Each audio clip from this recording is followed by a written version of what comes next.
Welcome back to the Pop Culture Kaboom radio show. Everything you want, everything you need in pop culture entertainment. And now our special guest, Mr. Author Gavin Black. And how are you, sir? Gavin? Hello? Well, yeah. Hello? Oh, there you are. I apparently hit mute on accident. I apologize. You're not supposed to hit mute. I am. How are you, sir? Doing great. How are you doing tonight? I'm all right. Can you, thank you. I had to turn you up a little bit. You were a little low in my earphones. So you have a debut novel out called Crop Burner. You're going to have to help me out here with the name of this. The Tale of Fern and Demhon? Tale of Fern and a Demon. Demon. Okay. So I was close when I said demon or at the beginning of the show. So yeah. Yay. Your debut novel has a 4.9 out of 5 rating on Amazon and a 4.25 out of 5 rating on Goodreads. So congratulations on that. Thank you. And so this is your debut novel. How long did it take you to get into the novel writing process and get this put out? The book actually started out as like a board game idea, the magic system I had, and as I kind of evolved it, the idea of a book and a story kind of came more into an idea of mine, and that evolved into something I kind of had a passion about, but I wasn't really sure on how to go about writing, and I hadn't done it before. So we were at a Worldcon, and we took some classes, and I talked to some other authors.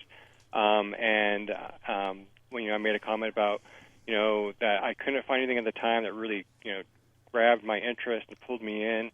And one of the authors said, "Hey, if you can't find anything, you got to write it, or else you can't complain." So I went back home and I knuckled down. In 30 days, I had the first draft out. Wow. And then it took another 4 years to actually get it to where it was at when it got published. Took several different writing classes along the way. It went through several different people's hands to kind of read it, get feedback, and slowly evolved until the final novel. And it has been doing very well. I've been following your posts about it for quite a while. Having trouble keeping it on the shelves in bookstores. Yeah, it's kind of shocked. We have it on Grassroots in Reno, and they don't normally carry local authors. They haven't done a very good job. People just having a hard time selling them. So I talked to them and convinced them to try to give my novel a shot, and it's been selling out off the shelves, and they've been really shocked and ecstatic at the same time on how well it's been selling. Well, that is a pretty good, especially for a debut novel. Mm-hmm. And actually, you've had a number of reviews. So I'm going to quote some of them right now before I get into the synopsis of the book. For one of the reviews, I have 3 of the reviews. This book has great world building, characters that you care about, and I love the world's origin myth. This is the first book from Gavin Black, and I truly look forward to seeing what he writes next. As we all are, reviewer.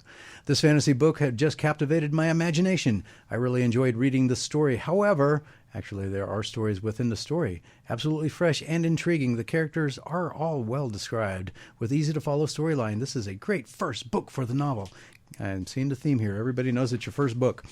I should say that although this is Gavin Black's debut novel, he has a complete control of his story. I absolutely enjoyed the fantasy characters as the author described them and their imaginary world in such a vivid and fascinating way. Already a fan here. So yeah, it sounds like you definitely getting some great reviews as well. So that can only also help spurn the drive to have people, now that you've got it out there and this world has been, out there in the public forum, will you be going back to kind of where it originally started and having it as a game?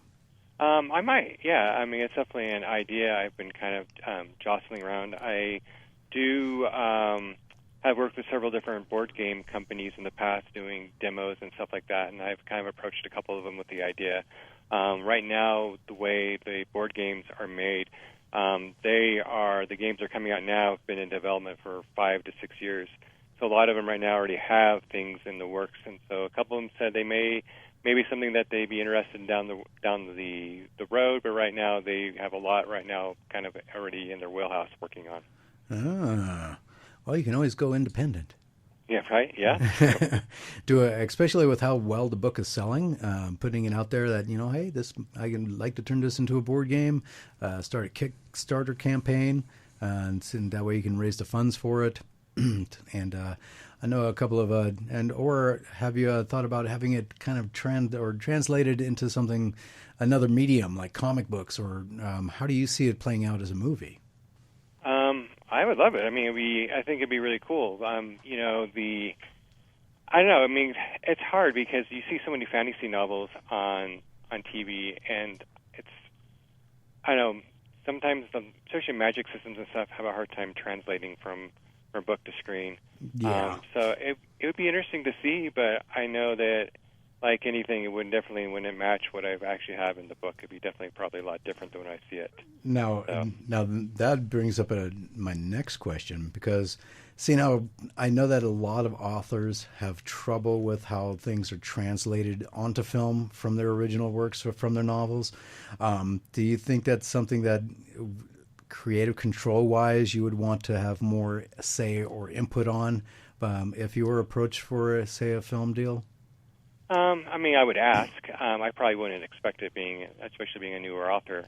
I actually went and saw a speech with George R. R. Martin that when he was in town here back when we had Worldcon here, and he actually did a really good panel where he showed an episode of Game of Thrones on HBO and then commentated along the way.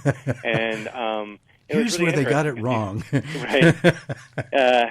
He would show scenes and say, well, this scene isn't as good as is in the book because, and you would explain, well, because you have the thoughts of the person or, whatever's going on in that, and that can't be portrayed to screen. And then you'd show another scene where this, person has all this emotion going on, you have all this stuff going in the background, and he said, I would take me, 10 years and, 3,000 pages to describe this one scene, in enough detail that you can't do that because the medium's different. So, there is that give and take. There's certain things you can do in the film medium that you definitely can't do in a book, written format, and vice versa. So he literally admitted it would take him 10 years to write a scene in a book. Yeah, right? No wonder that he hasn't released that last book yet. I mean, right? Geez, yeah, he come was on, really man. hinting at things to come. Wow. All right. So, well, hopefully he gets that final book written before he's dead. I mean, not trying to be morbid about it, but come on, man. You're taking forever on this. Lay off the Elden Ring video game and get back to that novel. But hey, there's another avenue too. I mean, as far as a board game, have you thought about maybe like having it as a video game instead of a board game? I hadn't actually thought about it. I mean, I would definitely be open to it. I mean, well, now that you're thinking about it, I get 10%. So just saying. Yeah, I was thinking it, so I get 5. No. Oh, come on, man. You got to think out loud, or else you don't get the credit, right? Well, thanks for backing me up there, Gavin.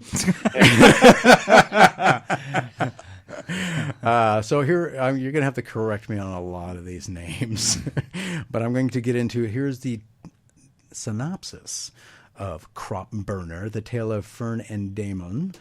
Despite his humble farming roots, young Fern, am I saying that right? I am totally... Fjern.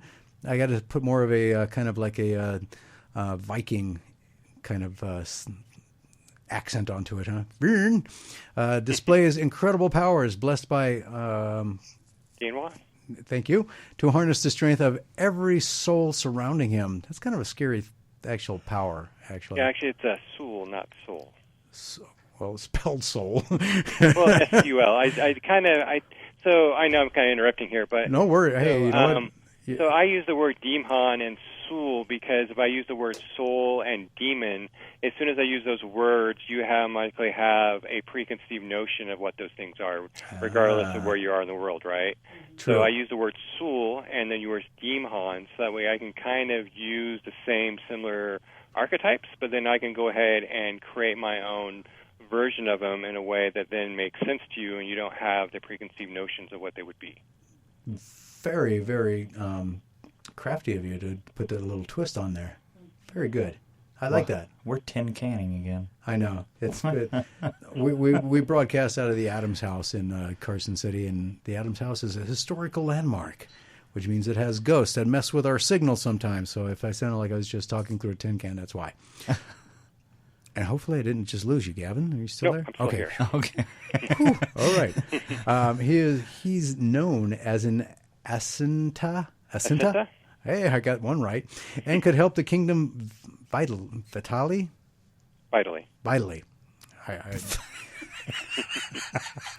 The whole Sewell thing threw me off, so I wanted to make sure, I thought it was literally the kingdom of Vitali, in Italy or something. Anyway, it's vitally. However, due to the dark events that marred the name of those akin, Fyrn finds himself distrusted by the superstitious villagers and even his own father. Oh no, distrust issues with Daddy.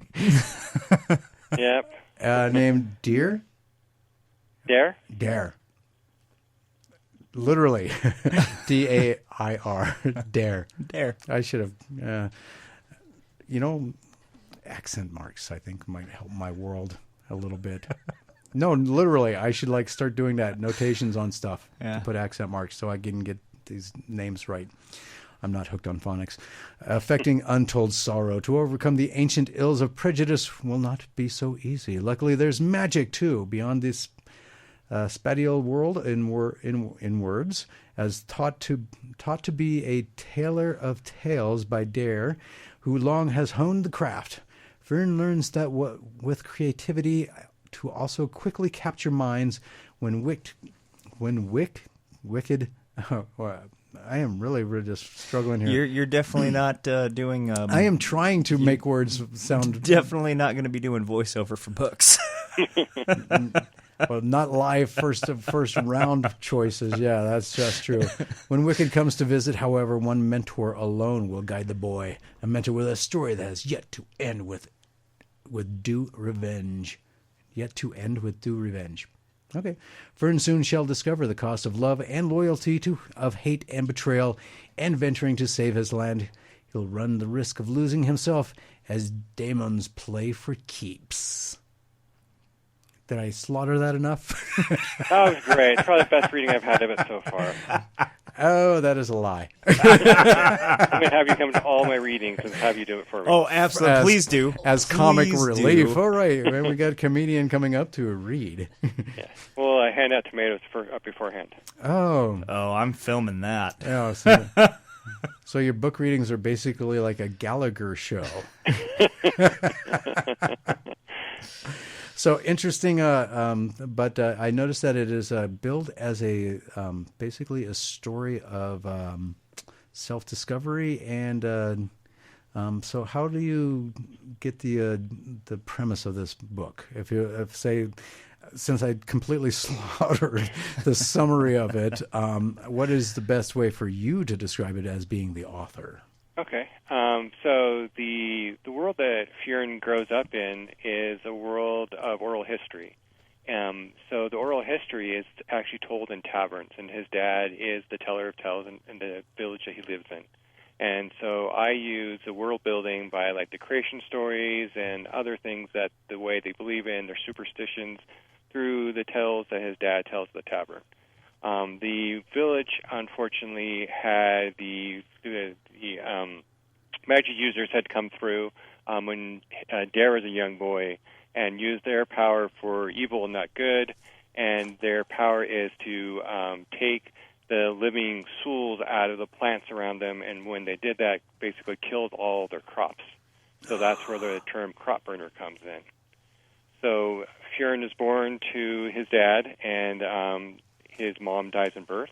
So his dad kind of course, resents him for his eyes killing his wife, and then also when he fails the test to show that he is going to be what they call a crop burner, he seems as a blight to his family, to the town, to his name, everything. So Fyrn is treated like a farm animal as he grows up and kind of doesn't really have a place in the world.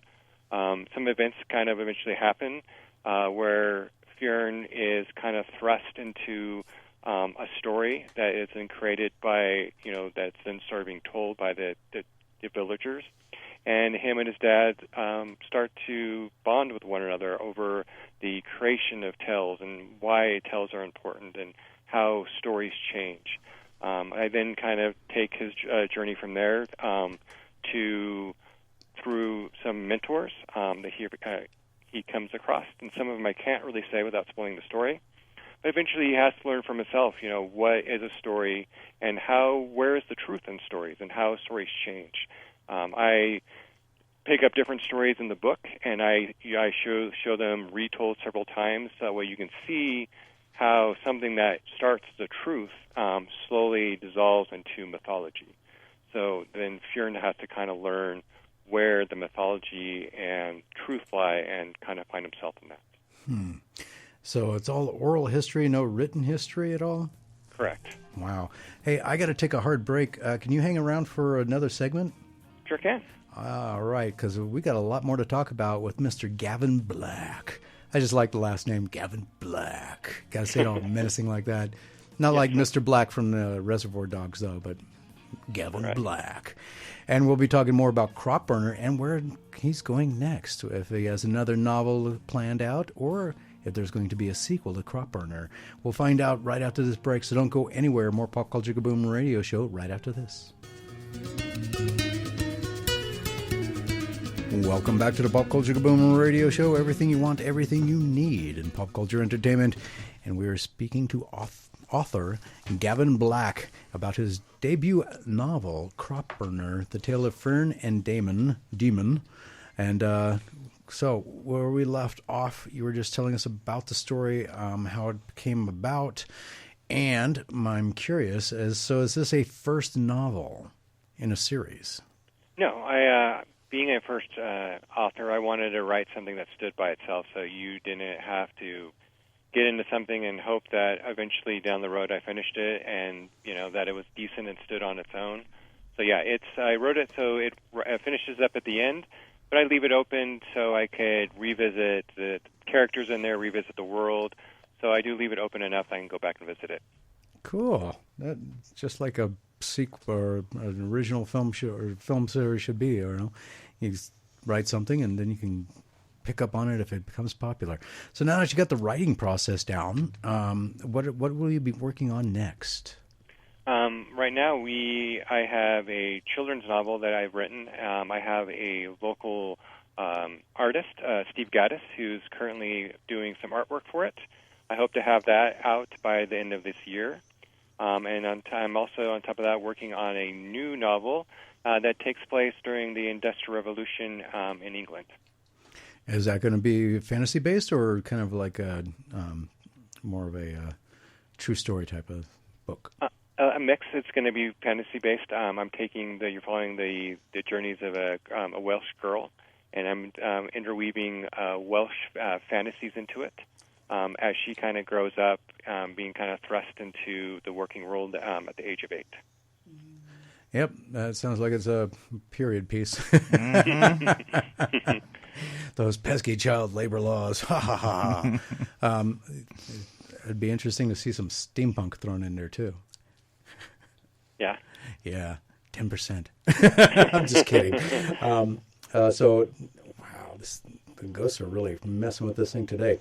So, let me see here. We got a message here. Eric from Whittier, California, would like to know what I just asked. If you would be expanded for other story in the future. Like I said, I would definitely looking at it because I really enjoy the tavern tales that are told throughout the book. One of the ideas I'm bantering around next when I revisit it is actually maybe like a book of short stories that are like the certain tales that you would hear in the taverns. So, told from different character perspectives? Yeah. That would be very interesting. Yeah, it would. The microphone. Can you hear the tinniness of my voice right now, Gavin? No, it sounds fine to me. Oh, well, hopefully it goes over the air fine, but in my headphones it's going cray. Yeah, it sounds terrible. Sounds horrible from my end, and so it's like, okay, now it's clearing up. Thank you for clearing up. All right. So, sorry, it's kind of distracting. Bill says he can hear it on air. Thanks, Bill. Appreciate that. Bill from Fallon. Thanks a lot, man. Bill from Fallon. So, with the new book, when is there an expected arrival date on that?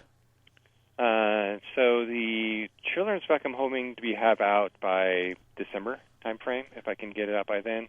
And then the book that I'm working on with Industrial Revolution, I'm just now in the stages of doing all the research and stuff, everything I need to go to do that.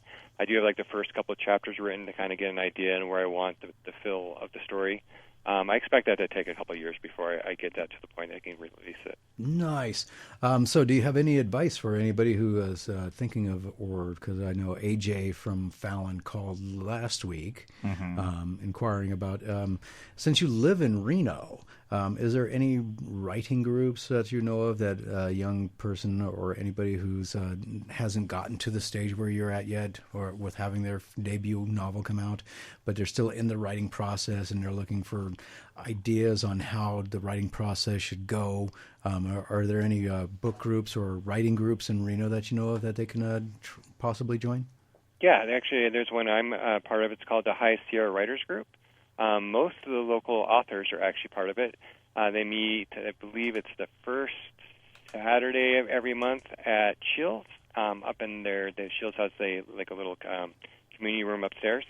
And people are allowed, some of the things they do there, if you have like a new chapter that you have written, you hand it off to some at the very beginning, and they kind of read them off anonymously, so they don't know who wrote what. And then as a group, we critique it, in a correct way to kind of say what we liked, what we didn't like, what drew us in. So that way, whoever did write it can kind of take notes on, where they may need to hone it and what's working in it.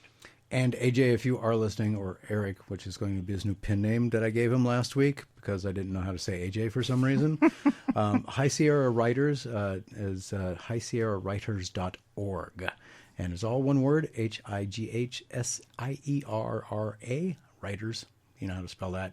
So I don't have to say that, .org, and you can find all of the information there.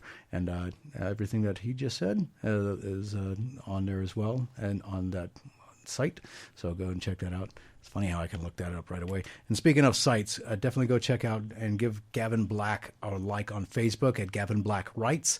Also visit his website, www.gavinblackwrites.com. He has a blog on there. So as he's writing these new books and gets closer to release dates, he will definitely be posting information about that, as well as other things that he is doing.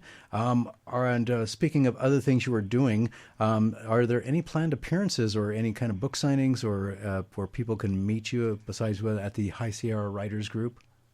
Grassroots Books will be doing a signing there on May 21st at 4:30, along with some other local science fiction and fantasy authors.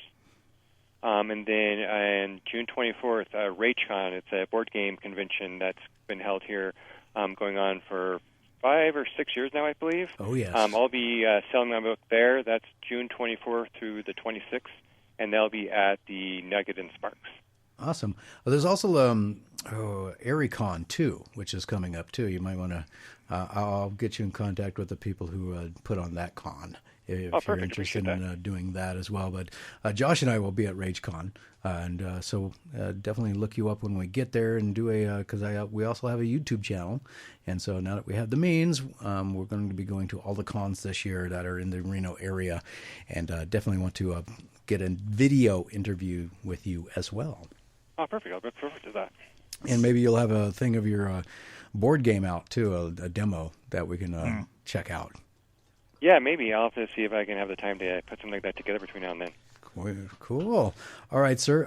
Again, Gavin Black Writes at Facebook. And when he posts, of course, it'll be posted to the Pop Culture Kaboom news page, or Pop Culture Kaboom news Pop feed? Culture Kaboom news feed.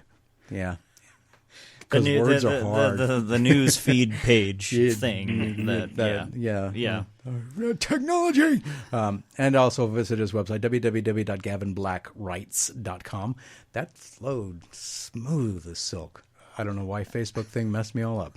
Anyway, sir, it was an honor and privilege to speak to you on the show. And as you get closer to finishing up more your next endeavor, I'd love to have you back on.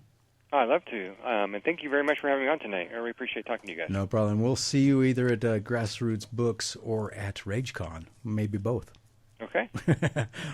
All right, so you have a good evening, and definitely everybody go and check out Gavin Black at his Facebook page as well as his website.